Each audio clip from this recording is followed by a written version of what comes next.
All right, hello wine drinking people. Time for more of what I've had to drink yesterday and a visit from our favorite winery from New Zealand. Hey, Steve Smith was supposed to be here himself, but his plane got delayed, and I've known Steve since his days at Villa Maria when I used to sell that brand 15, 20 years ago at National Distributing Company. He's been around a long time. He's one of the few masters of wine that is actually a winemaker, maybe the only one in all of New Zealand. But we've had a great relationship with Craggy Range over the years. Did that dinner with TJ Peabody here, one of the owners, and fabulous wines. Everything in this lineup is at the top level of quality, not just for New Zealand, but for anywhere in the world. The Sauvignon Blanc, they make a couple different single vineyard ones. This is the Timuna Road Vineyard, and this wine's not your typical tutti fruity New Zealand Sauvignon Blanc, although you do get some nice tropical fruit in here, papaya and kiwi, bit of nice spiciness to it, that green peppercorn notes, and slight briny kind of character to this wine too. You notice the minerality from the get-go in this wine, really bright and refreshing style on the tongue, a solid core of that tropical fruit, but also wonderful zesty acidity and minerality showing, leaving the tongue tingling for food, salivating for food rather. Excellent bottle of Sauvignon Blanc at $22.50, man. You can find some incredible values from New Zealand, even under $15. Some really good stuff like Villa Maria, the one I just mentioned.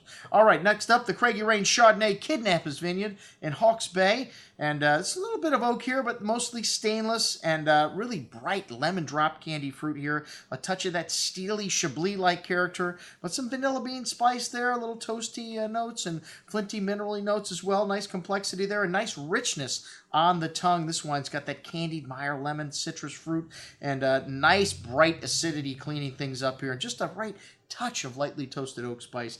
Excellent juice at $21.50. Great little value. All right, and then the Timuna Road.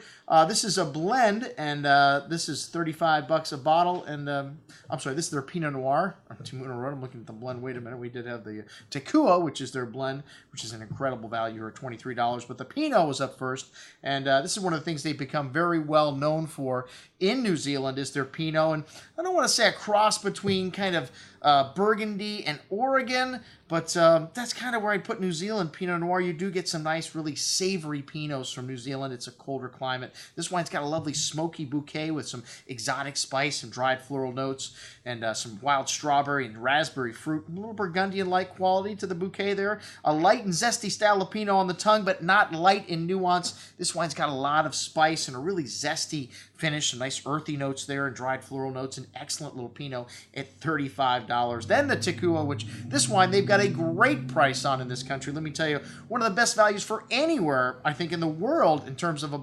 predominantly Merlot blend, Bordeaux-style wine. There's a little Cabernet Franc, Cabernet Sauvignon, and Malbec in here. Some fresh plowed earth, some nice cigar box spice, some dark chocolate to the currant and dark cherry fruit here. Kind of old world meets new world in terms of Bordeaux, crossed with a California Cabernet maybe in style. A good amount of juicy fruit showing on the tongue, but nice freshness in this wine and a host of that spice and earth note you get from the nose through the finish, that cocoa, that tobacco, that earth, and a really nice, lovely balance in this wine. Everything in proportion. Just an excellent little wine at $23 1/4. All right, now we're stepping it up to the higher end of the labels. The Sophia, which is in the $60 price range. This is Gimlet's Gravel Vineyard and blend of 60% Merlot, 20 Cab, 14 Cabernet Franc. I'm sorry, 14.5. Very scientific here. Very, you never see 0.5s, but 2.5 Petit Verdot, made from the best plots of Merlot in this prime vineyard in Hawke's Bay. And this wine has got an incredible bouquet here of dark berry fruit, blackberry, blueberry,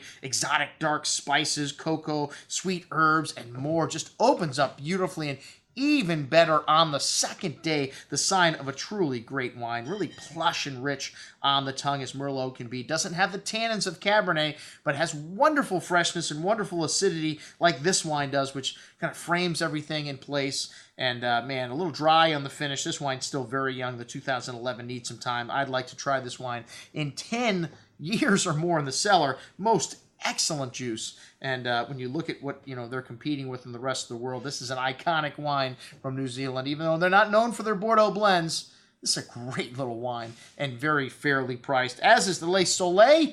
$97, man. This is the big boy here, and you know, this is old vine Syrah. Really lovely richness in this wine. Dark plum, dark cherry liqueur-like fruit, dark spices, bittersweet chocolate, dark earth, some game and animal-like notes, violets. This is a little monster. Wow, just big and intense. Rich and decadent on the tongue with a solid core of that rich, ripe plum and dark cherry liqueur fruit, spices, earth, espresso, bitter cocoa. Just incredible length on the finish here. This wine is built for cellaring. You could drink it today. It's delicious, but just wonderful intensity here and balanced, most excellent juice, and one of the best Syrahs you will find made anywhere in the world. That's what we had to drink with our friends from Craggy Range. I'm your host, Andrew Lampasoni, signing off for the Wine Watch, saying remember, always drink the good stuff first.